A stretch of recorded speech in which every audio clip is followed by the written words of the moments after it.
Pozdrav dragi gledatelji, evo nas ponovno, tu sam sa Sašom u Stanford Domenici, imamo predstavljanje novog HTC10.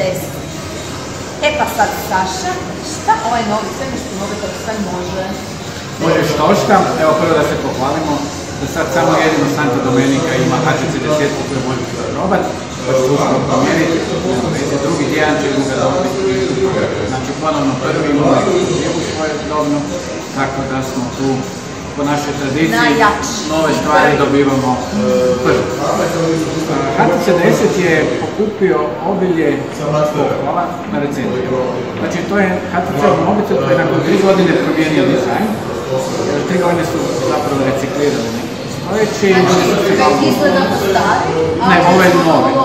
U novom ruku. Znači ima neke sličnosti pogotovo sa stražne strane, ali sprednje je drugačiji, to je zapravo potpuno novi.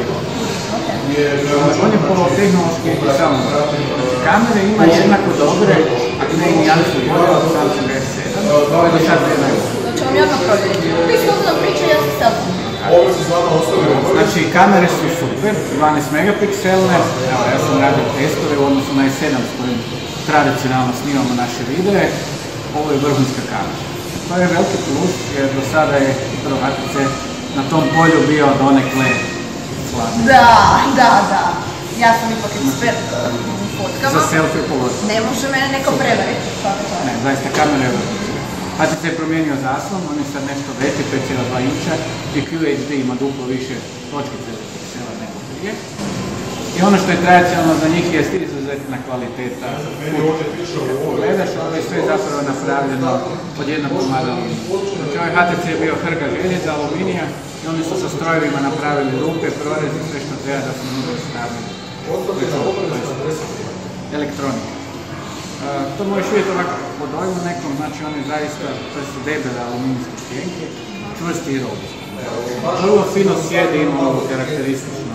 To sam vidjela, ima dobro. Znači jako lijepo ergonomija, super fino leži. Što se tiče hardware, unutra je sve treba nositi. To je trenutno najbrži procesor u rangu sa najboljim. 4 GB RAM i 32 GB za pohranu i naravno možeš Međutim, HTC je još jedan trademark, su ti Boom Sound zvučnici. HTC do sada ima 2 stereo zvučnika s prednje strane. S ovim modelom je to promijenjeno, tu ima zvučnik koji je visokotonaški srednji tonac, a dolje ti je za bas, kao neki mali sad. Zaista taj mobač zvuči bolje od drugog. Kad staviš na hit.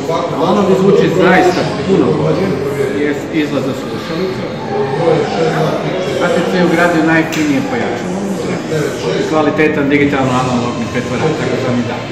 I ti kad staviš, ako imaš i ove skuplje slušalice, ti ćeš čuti razliku u odnosu na bilo koje, čak i na druge top modele druge brenda. Znači ako si neki audiofil, voliš finu muzu, imaš slušalice skuplje od 100-200 kuna, ovo je mobitel za te.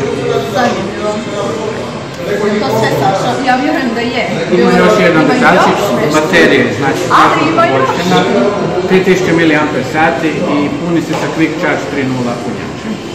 Šta to znači? Da ti treba otprilike sat vremena da se potpuno, znači brzo se dobre autonomije.